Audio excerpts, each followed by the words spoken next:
Una pareja recién casada tuvo su primera hija a los pocos meses de gestación. Sin embargo, la niña nació con deformaciones que llamaron la atención de sus vecinos. A causa de eso, se produjeron chismes y que hablaran mal de la joven pareja. La pareja, cansada de los chismes, en un momento de desesperación, se llevó a la pequeña y la tiró a un río. Por un tiempo, la culpa acechaba a la pareja, pero las cosas empezaron a mejorar para ellos, ya que a los pocos años tuvieron otra hija. Esta vez la niña era saludable y hermosa. Aquel oscuro pasado de lo que hicieron con su primera hija fue desapareciendo con el pasar del tiempo y así comenzaron a vivir en completa felicidad. Un verano, la familia decidió salir de viaje en un crucero. La nave zarpó y no tardó mucho antes de que dejaran de observar tierra a su alrededor. Se encontraban los tres observando el paisaje desde el barandal del buque y sin esperárselo, la pequeña volteó su mirada hacia sus padres. Su voz tan dulce y suave, cargaba un aterrador mensaje. Mami, papi. No volverán a tirarme al agua de nuevo, ¿o sí?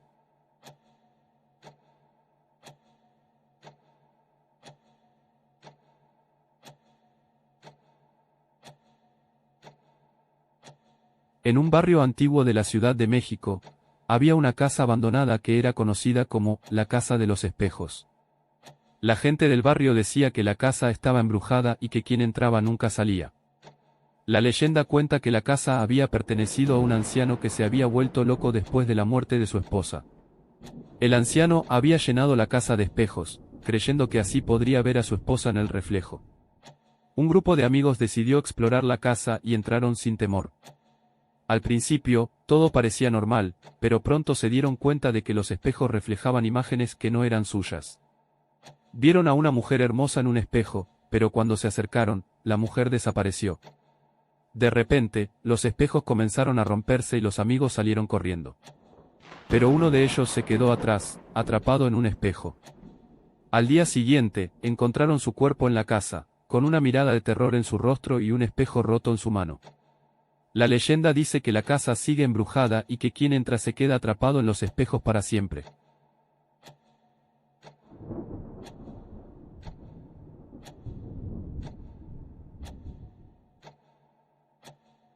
En enero de 2006, un psiquiatra de Nueva York recibió en su consulta a una de sus pacientes como un día cualquiera.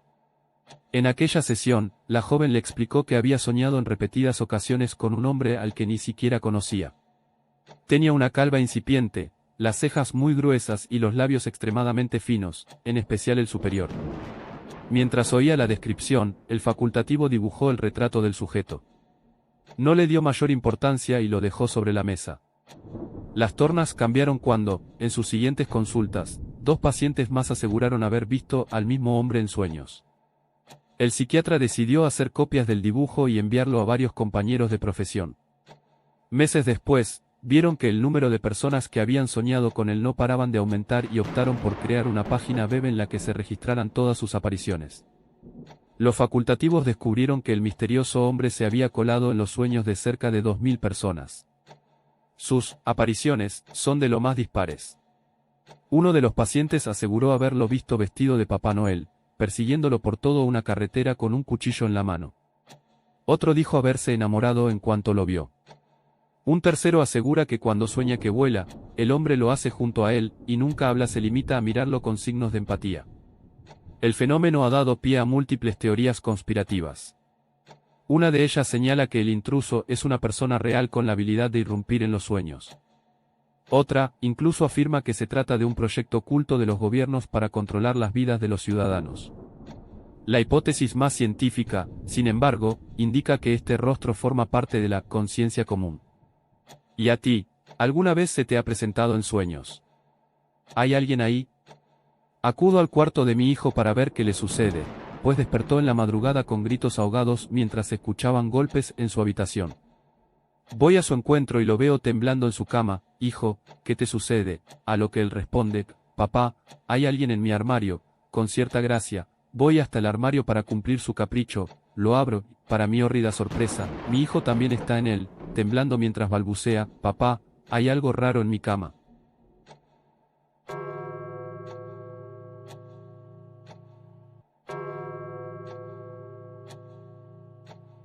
Una bruma densa y persistente había caído sobre Crestwood esa tarde de otoño, cubriendo sus cimientos de historia y sus secretos más oscuros con un manto de misterio pálido y húmedo. El pueblo, conocido por sus relatos de antiguas maldiciones y sucesos inexplicables, se preparaba para otra noche más entre susurros del viento y el crujir de las ramas. Laura y David, dos hermanos recién llegados a la región, atravesaban con curiosidad la plaza del pueblo. Se dirigían a la biblioteca, lugar de encuentro habitual para los intrigados por los cuentos y leyendas de Crestwood. Eran ambos de complexión fuerte, ataviados con ropas de abrigo que resguardaban sus cuerpos del frío, pero no de los secretos que el pueblo estaba a punto de revelarles. Ella, resuelta y valiente, él, más cauteloso, pero igualmente atrevido en la búsqueda de la verdad.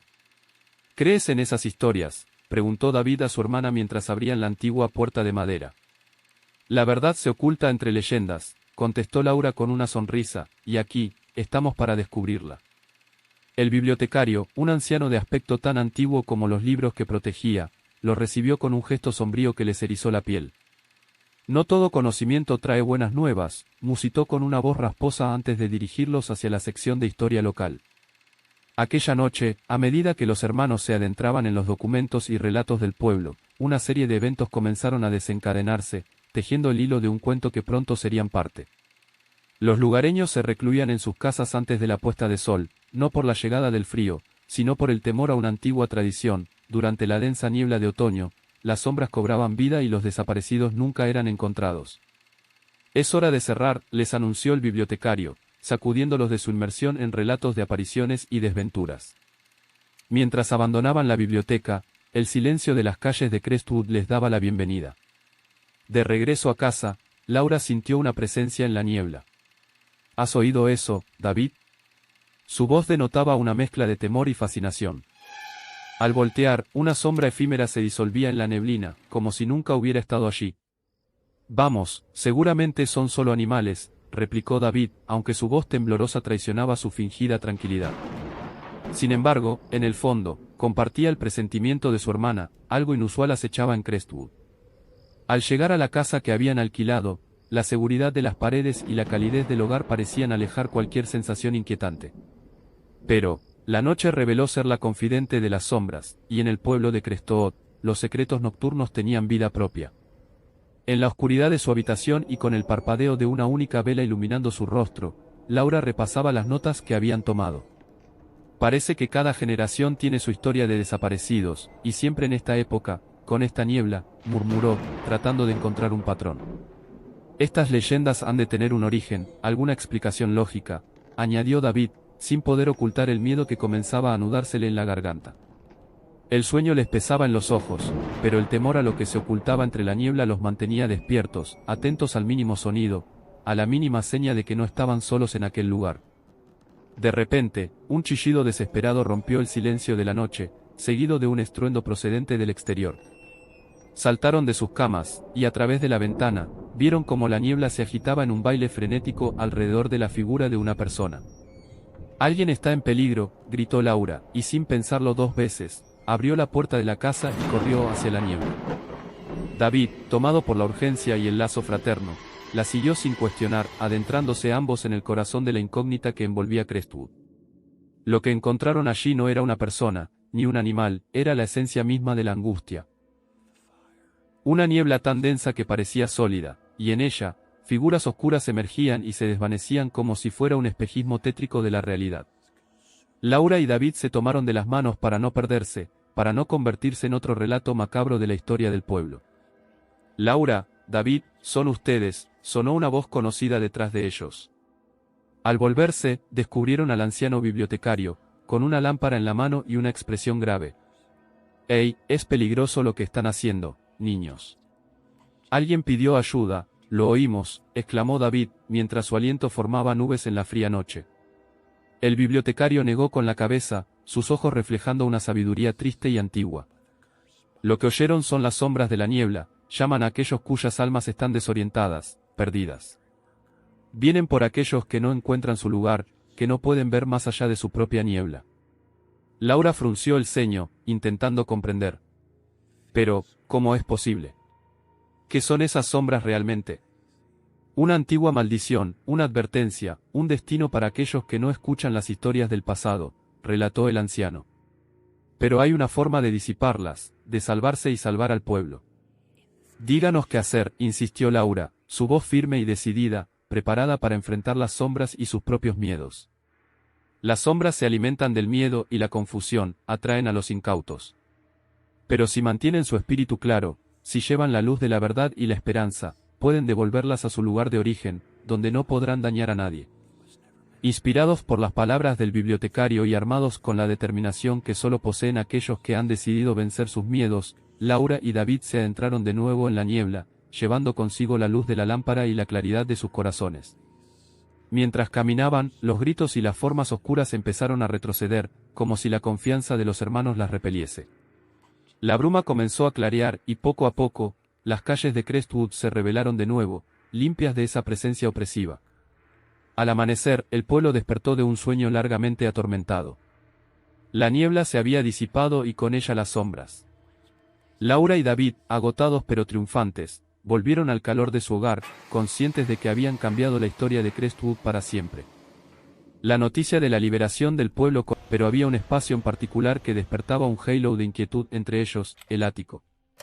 Físicamente, el ático era un lugar amplio, con vigas gruesas de madera que crujían con el viento y un viejo baúl que descansaba bajo la ventana empañada. El suelo, cubierto con una alfombra que había conocido tiempos mejores, amortiguaba sus pasos cuando, impulsados por un ataque de valor, decidieron explorarlo. Psicológicamente, el ático evocaba algo más profundo, una sensación de no estar completamente solos que Claudia reconocía cada vez que subían aquellos peldaños desgastados. «¿Escuchaste eso, Javier?», susurraba ella, su voz temblorosa revelaba su miedo a lo desconocido. «Son solo palomas en el tejado, amor», respondía Javier, intentando ocultar su propio desasosiego con una valentía que no sentía.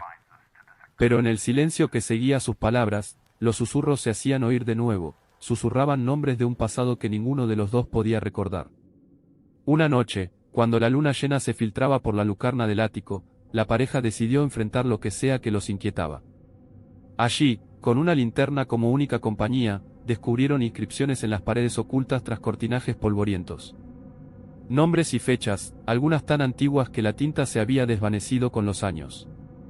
Al leer aquellos nombres en voz alta, un aire frío les erizó la piel. El espacio, antes cargado de un silencio sobrenatural, cobró vida. Los muebles comenzaron a moverse, el baúl se abrió por sí solo y antiguas melodías comenzaron a tocarse en un piano que nadie tocaba. «Los antiguos habitantes», susurró Claudia, mientras las sombras comenzaban a dibujar las siluetas de una familia invisible que parecía habitar junto a ellos. Los susurros se intensificaron, y en ellos, historias de amor, desamor y tragedias pasadas se entrelazaban en un requiem melancólico. Javier, con la determinación de quien sabe que no hay marcha atrás, se aproximó al baúl y dentro halló un diario desgastado. Pasó las hojas con cuidado, sus ojos recorrían las líneas de una caligrafía anhelante. Un último mensaje destacaba entre las demás entradas: «Proteged nuestra morada y os protegeremos a vosotros». Con el amanecer, armados de nuevas certezas y un sentimiento de responsabilidad, Claudia y Javier decidieron honrar la memoria de esos seres atrapados en el limbo de su antiguo hogar. Empezaron por restaurar el ático, devolviéndole algo de la vida que una vez tuvo. Los días se sucedieron sin incidentes y la sensación de ser observado se transformó en una extraña compañía reconfortante. El trabajo de Claudia y Javier dio sus frutos, las vigas crujían menos, las melodías nocturnas se aplacaron y los susurros se convirtieron en agradecimientos apenas perceptibles. El ático pasó a ser el rincón favorito de la pareja, un lugar donde solían leer, escribir y gozar de la paz que reinaba en su hogar. Los antiguos habitantes de la casa, como los llamaban con cariño, se convirtieron en guardianes silenciosos de su felicidad. Un día, mientras Claudia leyendo en su silla favorita bajo la luz de la ventana, una ráfaga de viento pasó a través del cuarto, haciendo danzar las cortinas y llevándose consigo los últimos vestigios de inquietud que alguna vez habitaron el lugar. «Estamos en paz», susurró ella, y el ático le devolvió un suspiro de contento. Javier sonreía al ver la escena, sabiendo que aquel acto de bondad hacia los que ya no estaban había curado más que los tablones viejos de la casa. Había restaurado almas errantes y había tejido un vínculo eterno entre lo visible y lo invisible, entre lo presente y lo pasado. La pareja no volvió a sentir temor en su hogar. Los susurros se apaciguaron, mas nunca desaparecieron del todo. Se convirtieron en una sutil melodía de fondo, un recordatorio constante de que la historia se compone de capas, y que cada una merece ser respetada y recordada. En la calma de su hogar, Claudia y Javier aprendieron que el miedo a lo desconocido a menudo esconde una historia que pide ser escuchada. Y al brindar un nuevo capítulo a aquellos que habían quedado atrapados entre páginas amarillentas, ellos mismos se convirtieron en parte de la leyenda de la casa y sus susurros en el ático.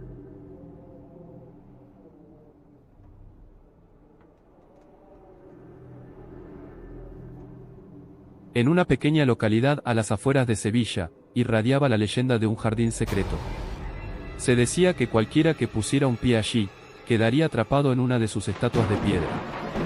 Dos hermanas, Ana y Beatriz, embriagadas por la curiosidad, deciden aventurarse en la penumbra del amanecer para desenmascarar la fábula. ¿Crees en las almas condenadas, Ana?, susurró Beatriz con una mezcla de temor y fascinación, mientras sus pasos perturbaban el silencio. Ana, la más valiente y racional, acarició el brazo de su hermana y sonrió. No creo en maldiciones de piedra, todo esto es un cuento para asustar a los niños. El viento parecía susurrar entre las ramas cuando llegaron frente a unas antiguas puertas de hierro forjado que se alzaban imponentes, custodiadas por dos figuras aterradores. Ana, con un gesto de desafío, empujó las puertas y éstas se dieron con un chirrido lúgubre. El jardín se abrió ante ellas, mostrando un escenario de piedra y vegetación salvaje. Cada paso que daban les revelaba estatuas de rostros blancos y posturas distorsionadas, como si un terrible dolor las hubiese petrificado. La bruma se conjuraba alrededor de cada una, dotándolas de un carácter siniestro y demasiado humano. Beatriz, sobrecogida, aferraba la mano de Ana, buscando refugio en su intrépida hermana. De repente, una figura se distingue entre la neblina. Era don Rodrigo, un anciano que, según los murmullos del pueblo, conocía la verdad del jardín. Su voz era un susurro, pero en el silencio del jardín, sonó como el estruendo de una tormenta. «Huid de aquí, antes de que el amanecer os atrape y convierta vuestras almas en piedra». Al oír aquello, Beatriz tiró de Ana, suplicando abandonar ese lugar maldito. Sin embargo, Ana, fascinada por la historia que don Rodrigo había comenzado a relatar, quiso saber más. Lentamente, reveló que estas estatuas una vez fueron seres de carne y hueso, condenados por sus pecados. Don Rodrigo proseguía mientras las sombras jugueteaban con su vieja figura. Contó de un hechicero rencoroso que había maldecido el jardín. Por cada ofensa recibida, una persona había sido transformada, encapsulando su espíritu en la frialdad de la piedra. Con cada nueva revelación, las estatuas parecían cobrar vida, y los gestos petrificados mostraban un sufrimiento antiguo. Beatriz, angustiada, sentía como si los ojos de piedra la observaran, suplicando ser liberados. Ana, escéptica pero conmovida, preguntó si había alguna forma de romper la maldición. Solo existe una posibilidad, y antes de que don Rodrigo pudiera revelar el secreto, una estremecedora risa invadió el jardín. Unas luces titilaban entre los arbustos, acercándose. Eran pequeñas luces azules que centellearon alrededor de las estatuas, confiriéndoles una aura misteriosa y casi maligna. Ana, con su corazón latiendo en su pecho, sabía que algo debía hacerse antes de que la primera luz del alba tocara el jardín. Es la luz lo que las transforma. Una epifanía surgió, y dirección su mirada hacia el este, esperando que el sol asomara aún con piedad. Beatriz gritó cuando una de las estatuas extendió su mano de piedra hacia ella. La leyenda era real y el peligro, inminente. Ana corrió hacia la estatua, intentando de alguna forma interceptar la maléfica luz. Pero, para su asombro, la estatua se desmoronó ante ella, liberando una esfera resplandeciente que ascendió hacia el cielo. Don Rodrigo entonces, inspirado por la valiente acción de Ana, reveló que la luz debía ser reflejada hacia el cielo, liberando las almas atrapadas. Utilizando un antiguo espejo que siempre portaba consigo, comenzaron a redirigir los rayos del amanecer. Una por una, las estatuas se desvanecieron, y las esferas ascendían como estrellas fugaces, cada una liberada de su prisión eterna. El amanecer se convirtió en un espectáculo de luces, y la risa perversa se desvaneció en el aire, desterrada por la valentía y la luz del nuevo día. Ana y Beatriz observaron maravilladas. La promesa de un final feliz se había cumplido, y el jardín que había sido una prisión, ahora era un santuario de libertad. Con los primeros rayos de sol bañando sus rostros, sintieron el agradecimiento silencioso de las almas que, después de tanto tiempo, volvían a ser parte del viento. El jardín ya no era un lugar de terror, sino de leyendas y esperanza. Don Rodrigo, con lágrimas en los ojos, les agradeció, sabiendo que, a partir de ese día, sería recordado como el jardín de las estatuas donde cada figura de piedra tenía ahora una historia de redención. Las hermanas, de la mano y con el corazón rebosante de alegría, se aventuraron de regreso a casa. Prometieron guardar el secreto del jardín, asegurándose de que permaneciera como un lugar de memoria, y no de miedo. Con una última mirada, el jardín les devolvió la mirada, silencioso y agradecido. Biblioteca Universal de Buenos Aires.